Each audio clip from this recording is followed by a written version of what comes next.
皆さんこんにちは、えのけんです。今回はですね、長らく食べれてなかった韓国料理を食べたいということで、もうね、映像には出てるんですけど、こちらにやってまいりました。新大久保でございます。日本最大のね、コリアンタウンと言われている新大久保、こちらで飲み歩きをしていきたいと思います。まずね、やってきたのは本格韓国チキンが味わえるガヤチキンさんへやってまいりました。韓国料理といえばね、チメクでしょということで、チキンを食べながらビールを飲んでいきたいかなと思っています。本当にね、日本にいると韓国料理なかなかね、食べる機会ないんで、めちゃくちゃ楽しみです。やっぱりね、なるべくね、多くの種類の味を楽しみたいということで、ハーフ&ハーフチキンにいたしました。まずはね、先にビールの方が到着。このグラスのね、キンキン具合見てください。完全にね、凍ってますね。ここまで凍ってるのは少し珍しいんじゃないかな。でもね、その分ビールが冷えてて、めちゃくちゃね、美味しかったです。この日はね、まだ割と暑かったんで、冷えたビールが体に染みますよ。そしてですね、注文の方していきたいと思います。やってまいりました。ハーフ&ハーフチキン。まずはですね、片方のフライドチキンの方が先にやってまいりました。付け合わせなんかもね、あります。手袋をして手で食べていきたいなと思いますよ。本当にね、パリパリなんですよね。日本の唐揚げはもう少ししっとりっていった感じだと思うんですけれども、韓国チキンのね、このフライドチキンはとにかくパリパリ、食感がね、とてもいいので、うわー、チキン食べているなってすごいね、実感があります。満足感がね、すごいんですよ。もう、チキン待ってる間にビールの一杯目がかなりね、減ってしまいましたね。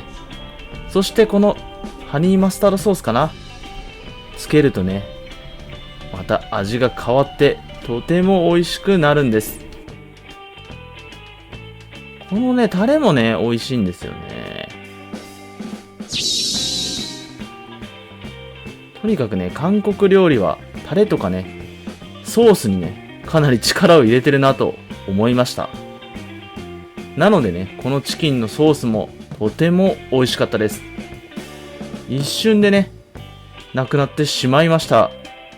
そしてですね、はい、いきなりね、ビールの方2杯目が到着いたしました。美味しいね、チキンを食べていると、あっという間にね、ビールがなくなってしまいますね。そして相も変わらず、グラスがキンキンに冷えております。冷えているというかもう凍ってるんですよね。そして、やってまいりました。もう一つの方のね、ニンニク醤油チキンでございます。ニンニク醤油。もう名前の響きだけでね、美味しそうだななんて思いました。こちらもね、胡椒かな？韓国のブラックペッパーをいただきました。まずはそのままね、食べてみてということだったので、そのままこちらいただきます。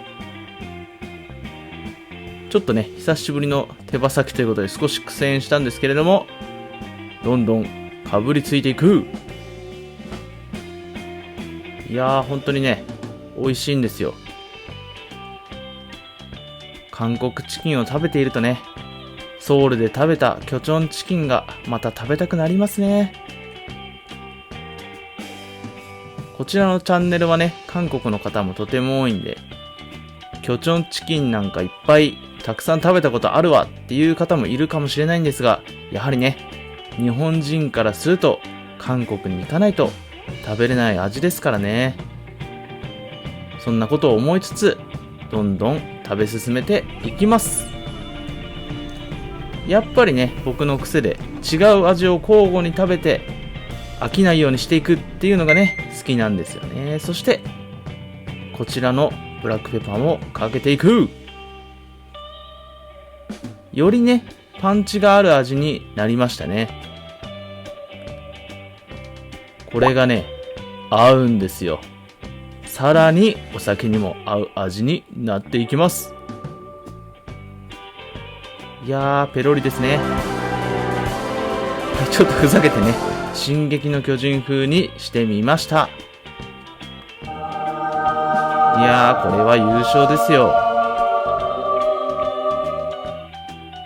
恥ずかしながらね、こちらのガヤチキン。知ってはいたんですけど、行ったことなくて、なんでもっと早く行かなかったんだとね、反省の念を込めながら食べ進めていきました。いやー、本当にね、満足度高いですね。もうチキンに3000円ちょっと高いなと最初思ってたんですけど、そんなことね、全然ないですね。逆にビールを飲みすぎて少しね、お会計が高くなってしまったかもしれません。相変わらずね、交互に食べて飲んでいく。本当にね、ビールがあっという間になくなってしまいました。3杯目でございます。いやー、ビールが本当に進む味ですよ。乾杯ということで、飲んでいく。このペースだとね、すぐまたなくなってしまいそうで、怖いですけど、構わず食べていきましょう。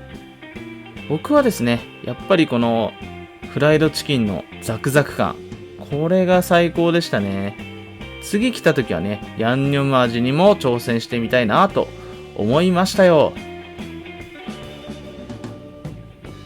ビールのね、残量を気にしながらチキンを食べ進めていきます。たまにね、あるんですよね。お酒だけなくなってしまったりとかね、食べ物だけ余ってしまったりとか、そうならないように逆算しながら飲み進めていきました。本当にね、最高なんですよね。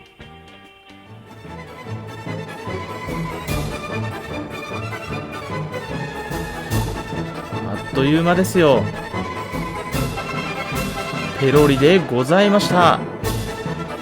いやー、本当にね、本格的なチキンなんじゃないかなと思いました。韓国の味にね、かなり近いチキンだったんじゃないかなと思いましたよ。ごちそうさまです。ここはね、また来たいなと思わせてくれるようなお店でした。ガヤチキン、また来たい。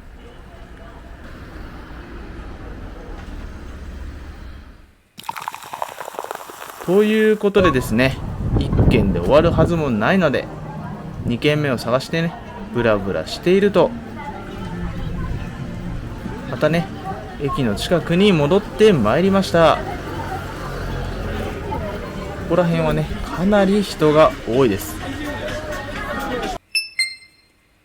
気になるね、お店を発見いたしました。こちらね、10円パン。何かでね、ニュースかなんかで見たのかな。これ韓国発祥なんですかね。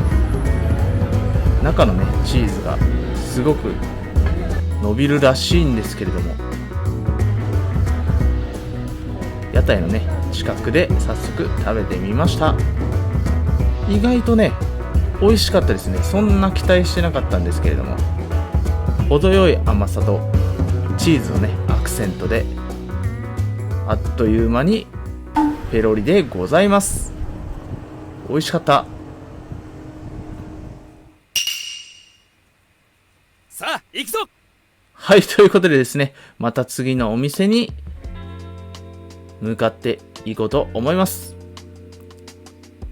やはりね、甘いものを食べた後はまた違う味を食べてみたいということでですね、大久保にはね、セマウル食堂、こちら定番のね、お店なんかもあります。本当にね、たくさんのね、韓国料理のお店が新大久保にはあるんですよ。ここちらはね、ネンミョンの冷麺のお店かな。そしてやってきたのは南蛮こぎさんにやってまいりました。日本初のウォーターエイジング熟成肉専門店ということで、こちらもね結構有名なんで、とても楽しみにやってまいりました。そしてですね、やっぱりサムギョプサルはね頼まないとということで、サムギョプサルとね手地カルビの方を2人前注文いたしました。モクサルもね食べたかったんですけど、今回は手地カルビにいたしました。ジンロイズバッグをね注文いたしました。やっぱりね韓国料理といえば焼酎でしょということで飲んでいく。いやー本当にね、肝臓にねガツンとお酒がねストレートに伝わりますね。こちらねサムギョプサルとかの付け合わせですね。そうこうしてね待っているとやってまいりました。主役のねお肉の方がやってきましたよ。見てください、この厚さ。今からねワクワクが止まりません。日本でもね一応こういった本格的なサムギョプサルが食べれるということでありがたいなぁと感謝していると、あっという間にねどんどん焼けてまいりました。お店の方がね職人の技でどんどん焼き進めてくださいました。本当にね早く食べたいと、よだれがね垂れてくるような本当ビジュアルですよね。いやー、まあ毎回ね言うんですけど、見てると本当にねまたすぐ食べたくなるようなね絵ですよ。見てください、最高の焼き加減ですね。こちらね玉ねぎとタレを絡めていただきます。いやー本当に久しぶりの韓国料理、感動しましたね。そしてソジュも飲んでいく。スンドゥブチゲもね注文してしまいました。スンドゥブチゲね大好きなんですよね。ただね今回失敗したのは、お肉をね撮影しながら食べてるんで少し時間がかかるんですけど、この石窯っていうんですかね、スンドゥブチゲの容器がこの夜間タイプだったので割とねすぐ冷めてしまって、後からねもうちょっと注文してもよかったかななんて思いました。それでもね本当にね海鮮の旨味がぎっしり入っていて美味しかったです。そしてですねどんどん順路が進んでいく。韓国ではねついでもらったりしてもらったんですけどね、日本では寂しいですけどセルフでついでいくということになります。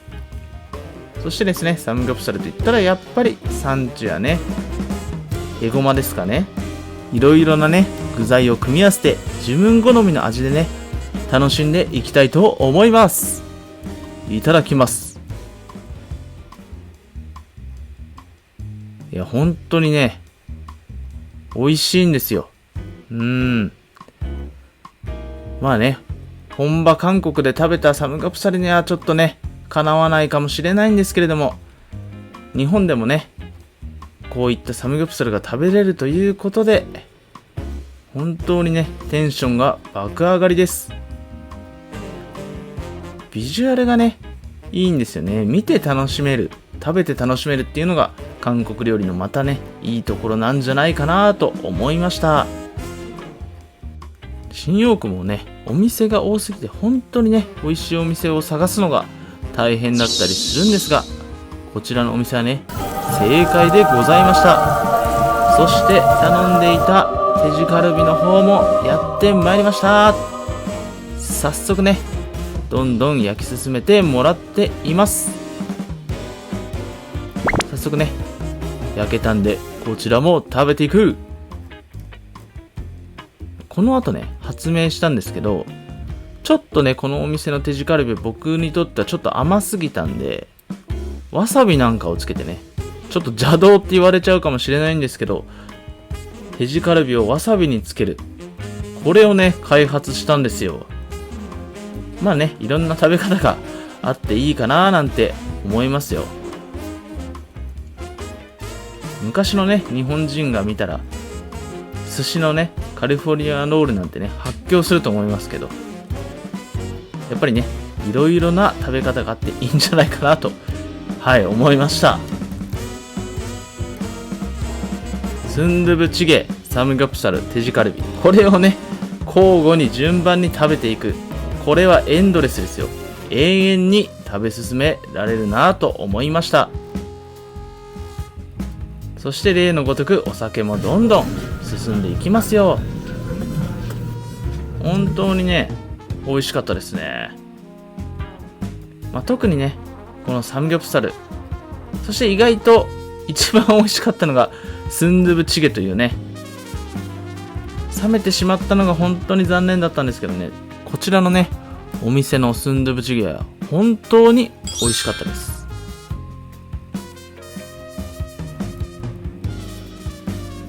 でも韓国の方もね、日本に住んでる方たくさんいらっしゃいますけど、韓国料理が恋しくなった時とかはこういったね、新大久保に来て韓国料理を食べたりするんですかね。でも本当にね、新大久保以外にも日本中に韓国料理屋さんはありますから、割とね、どちらでも食べれるんじゃないかなと思いますけど、やはりね、本格的な本場に近い味っていうのはなかなかね、探すのは大変かもしれません。特にね、ソウルなんか本場の韓国だったらね、サンチュとかなくなったら頼み放題だと思うんですけど、こちらではね、なくなったらサンチュをね、また頼むのに500円だったりかかりますんで、そういったところもね、ちょっとコストパフォーマンス的に違ったりしますよね。そしてですね、先ほど言っていたわさびと手地カルビ、これはね、抜群の相性でしたね。とにかくお酒がね、美味しく飲めれば何でもいいんですよ。ただね、韓国のね、この料理を開発してくださった、発明してくださった方に敬意を持って食べていきたいなと思います。逆にですね、韓国での日本食はどんな感じかなと逆にね、気になってきますね。いつかね、韓国に行った際に和食なんかも挑戦してみたいなと思いますよ。韓国にね、住んでる日本人の方たちももちろん日本食が恋しくなることもね、あると思いますんで、そういったね、需要ももちろんあると思うんですけれども、あっという間にね、こちらのサムギョプサル、手地カルビなくなってしまいました。残すところね、あとわずかというところで大切に食べていきたいと思います。あとね、地味にこだわってるわけじゃないんですけど、このアプチマですか、前掛けエプロンなんですけど、韓国のね、エプロンの方が可愛くて、あれがちょっと恋しいなと思いましたね。少しね、薄いんで寂しいんですよ。そしてテラビール、日本でもね、発売開始されたということで、日本のね、韓国料理屋さんでもとうとう韓国ビールが飲めるようになりました。あっという間にね、焼酎もなくなり、ラストスパートです。いやー、うまかったなー。あっという間にね、なくなってしまいました。スンドゥブチゲもね、なんだかんだ食べましたね。ごちそうさまです。何万こぎ熟成肉、本当に美味しかったです。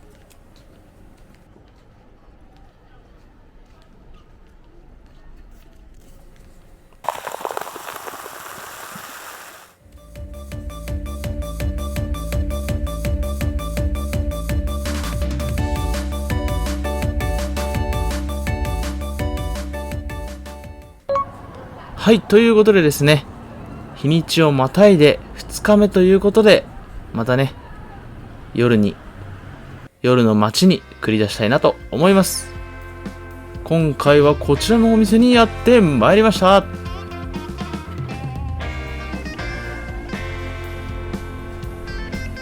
結構ね、こじんまりとしたお店なんですけど、Google のね、口コミが良かったんで、こちらにやってまいりました。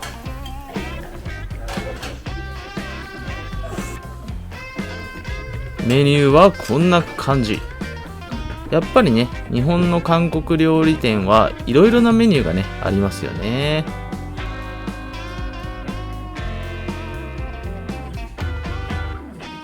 こんなね、感じでいろいろな種類があります。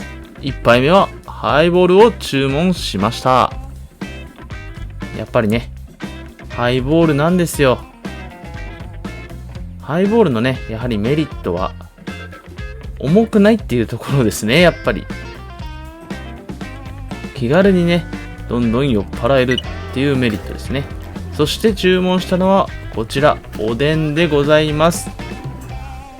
串に刺さってるおでんを想像してたんですけど、実際メニューにも写真がありましたし、ちょっとね、違ったんですけど、まあこれはこれでいいでしょうということでね、冬のね、ソウルで屋台で注文したおでんが忘れられませんよ。それを思い出してね、ついつい注文してしまいました。今年もね、12月にもう一度韓国に行く予定がありますので、その際はね、屋台でおでん食べてみようかなと思っています。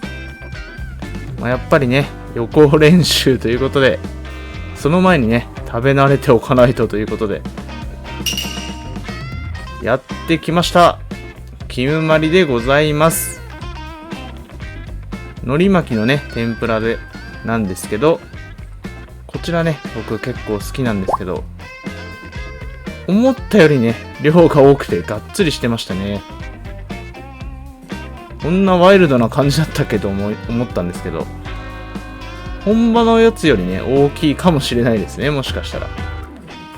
味の方はね、間違いない感じで美味しかったです。そして初めて食べたんですけど、コチュティギム、唐辛子の天ぷらなんですかね、こちらは。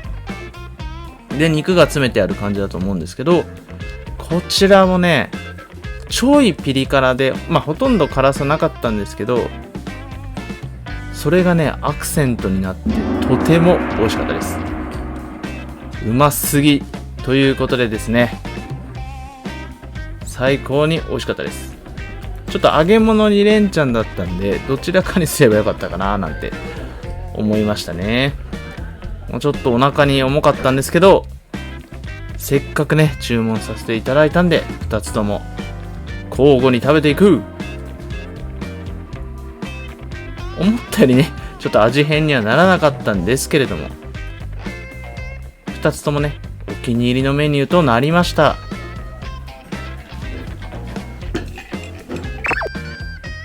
そしてジョウンデー、こちらも注文いたしました。ザクロ味ということでね、韓国の方からしたらちょっと邪道だろうと思われるかもしれないんですけど、結構ね、日本ではこのジョウンデーの味付き人気でございます。やはりね、飲みやすいということが一番なのかな。で、おつまみがね、美味しくても美味しくなくても単体でもね、飲み進められるってのもいいかなと思いました。そういえば韓国で味付きのソジュ、あんま見たことないですね。売ってるのかな？僕が見つけてないだけかもしれません。コチュティギム、最高でしたね。これは、マンウォンシジャンとかで、名物でコチュティギムあるらしいんで、本場のね、コチュティギムと比べてみたいと思います。早くね、12月のソウルが待ち遠しい。そんな気持ちで今編集をしております。いや、本当にね、美味しかったんですよね。ただね、やっぱりこのソジュ1本を1人で飲むとまあまあ酔っ払いますね。まあね、本場の韓国の方はね、皆さん強いんで大丈夫かもしれませんが。そして豆腐キムチも注文しました。僕日本であんまり豆腐食べないんですけど、結構韓国の居酒屋とかで頼まれてるのを見てたんで、試しに注文してみたらめちゃくちゃ美味しかったですね。これ豚肉も入ってるんで、肉の旨味が染み込んだキムチと爽やかな豆腐、このなんて言うんですかね、グラデーションって言いますか、組み合わせがお酒にぴったりだなと思いました。そうなんですよね。ちょっと揚げ物を食べ過ぎたっていうのもありまして、優しい感じとね、旨味が詰まって最高にお酒に合う一品だと思いました。こちらのお店もね、初めて伺ったんですけれども、本当にね、美味しかったですね。お店のね、雰囲気的にフラッとね、立ち寄れる、気軽にね、飲みに行けるような雰囲気も良かったなと思いました。そんな感じでね、締めはビールを飲み進めていきます。久しぶりのね、韓国料理ということで、なかなかね、本場の味にはかなわないかもしれないんですけれども、かなりね、満足して飲むことができました。これでね、次に韓国に行く時までどうにか耐えられそうです。ごちそうさまです。コチュティギムはね、初めて食べたんですけど、本当に美味しかった。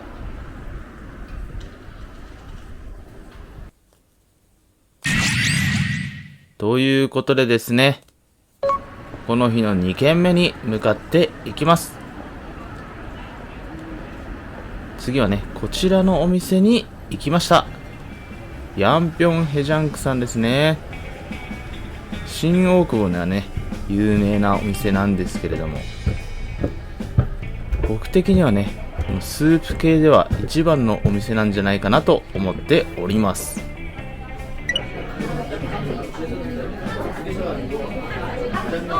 店内はね、中国の方や韓国の方、日本人などいろいろな人がね、いろいろな言葉が飛び交っていました。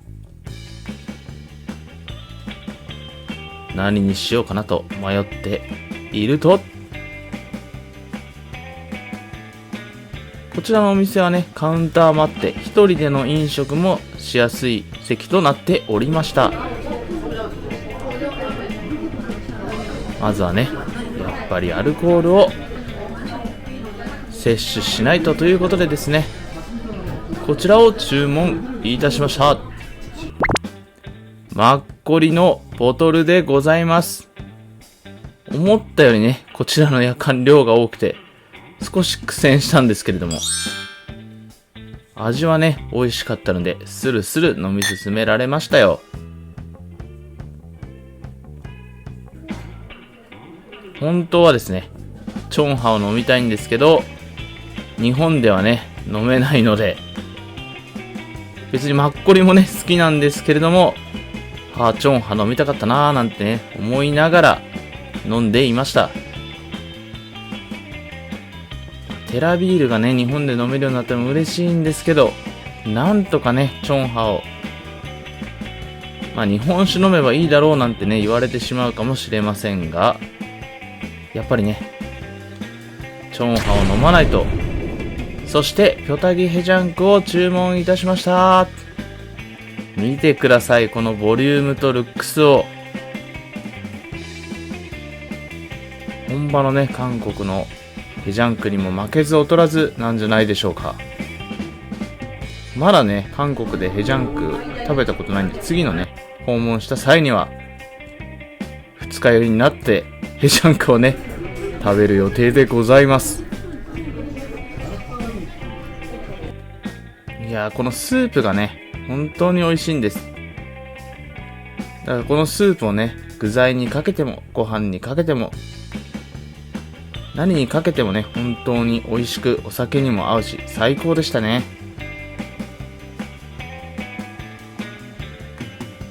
ただね、やっぱりこの骨から肉をね、取っていくのに苦戦いたしました。この角的でね、ご飯を食べていく。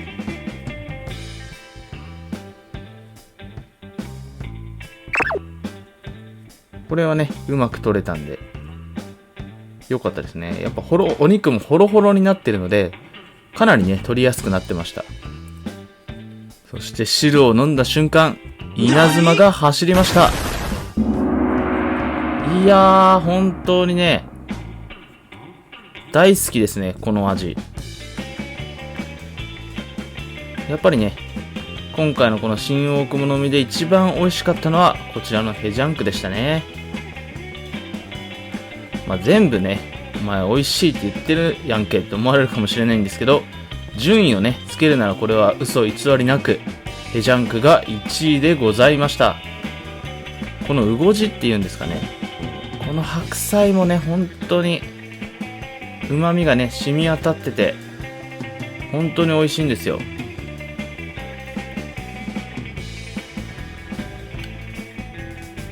ご飯もね、進んでいく味ですよ。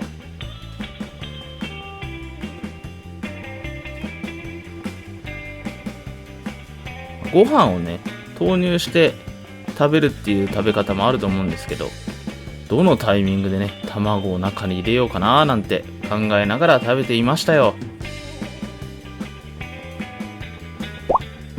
本当にね、こちらのお店は何回もね、リピートしたくなるお店でございました。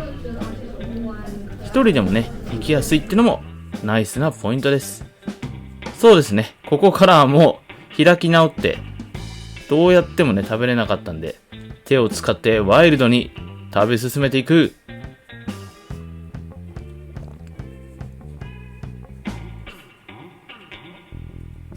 やっぱりね、かぶりつき始めてから一気にね、食べ進めるスピードが上がっていきました。こちらのね、からしのソースにもつけていこうと思います。初めてね、この組み合わせ試してみたんですけど、めちゃくちゃ合いますね。これはね、新発見でした。韓国の方からしたらね、常識かもしれませんが、この一般的なね、日本人にとっては衝撃のね、組み合わせ、美味しさですね。冷麺なんかにもね、からし入れますもんね。何でも合うなぁと思いましたね、からしは。そしてご飯を投入して一気に食べ進めていこうと思います。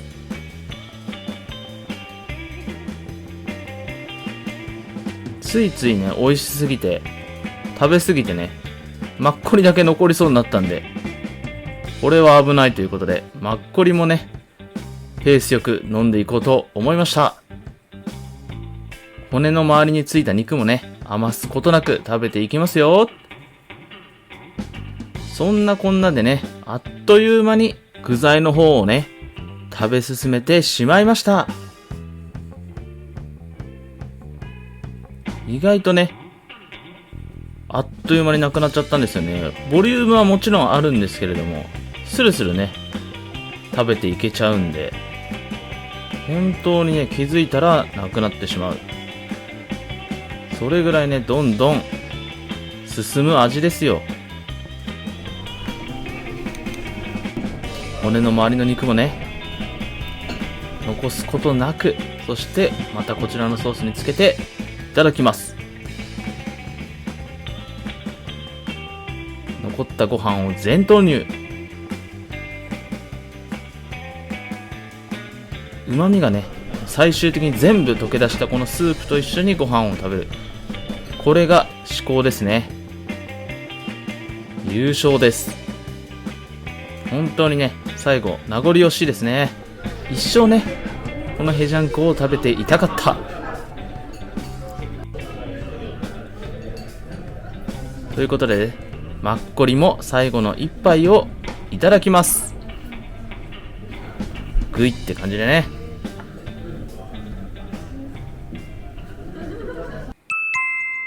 あっという間でございました。本当にね、こちらのお店ヘジャンクおすすめでございます。いやー、ごちそうさまです。ということでですね、この日はこれにて退散ということで、タクシーに乗ってね、この日はちょっと奮発してね、帰りますよ。そうなんですよね。心残りが、チョンハ飲みたかったなーなんて思いながら、この日は帰りました。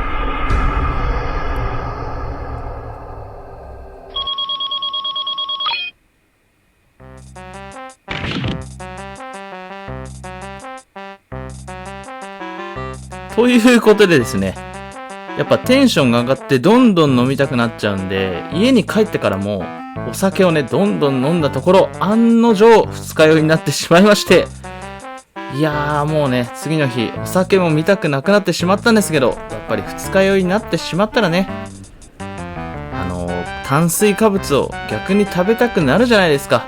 ということで、この日はね、最後の韓国料理、本当の締めをね、いただきに、こちらのお店にやってまいりました。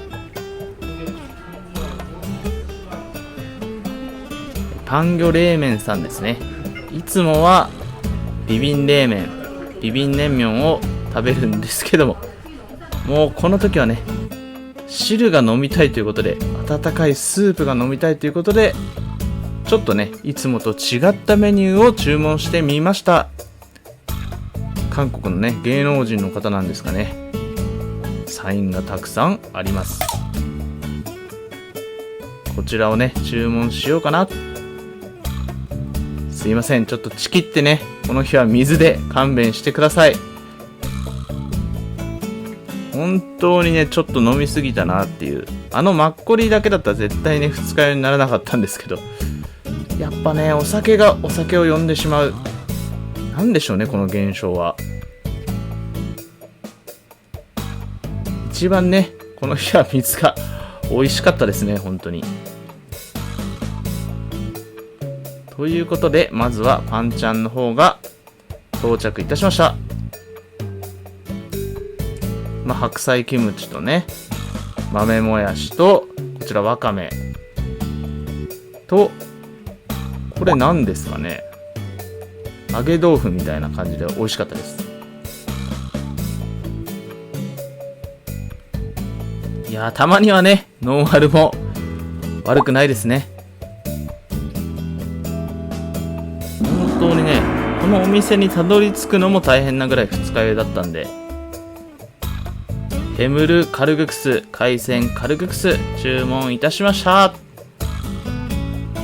こちらのね、お店のカルグクス結構好きなんで、久しぶりにね、注文しました。先ほども言ったんですが、前はね、いつもはビビン燃麺なので、スープが透き通っています。これがね、肝臓に体に染み渡りましたね。二日酔いの時にカルグクス悪くないんじゃないでしょうか。ラーメンなんかもね、いいと思うんですけど、やっぱりちょっと油が多いとまたね、重たくなっちゃうんで、本当にね、体に優しい味だなと思いましたよ。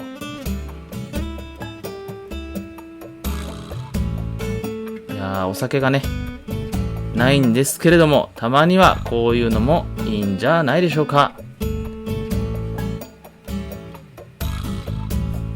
どんどんね、スープの方が体に入っていきますね。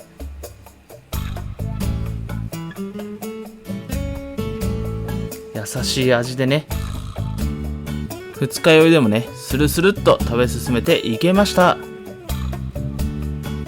この時はね、いや、二度とお酒飲みたくないなと思うんですけれども、編集している今まさに飲みながらね、これ編集してるんで、人間はね、愚かな生き物だなと思いました。キムチをね、中に入れたりとかしてもいいんじゃないかなと思いながら、いろいろなね、食べ方を試せる、それが韓国料理の魅力だなと思いましたよ。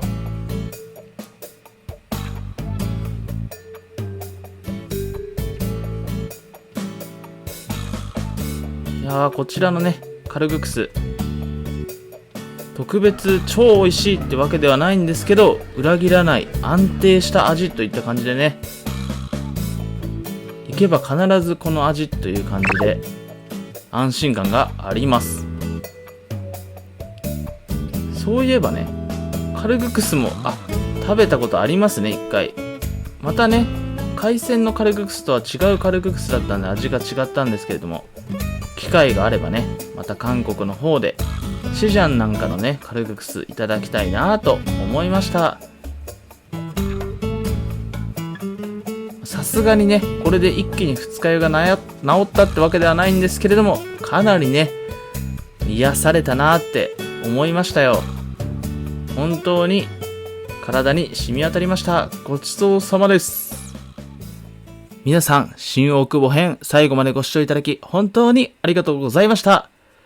韓国料理不足をね、どうにか補えたんで、またね、次の旅行先でも楽しんでいきたいなと思いました。次はどこかの旅行先で皆さんまたお会いしましょう。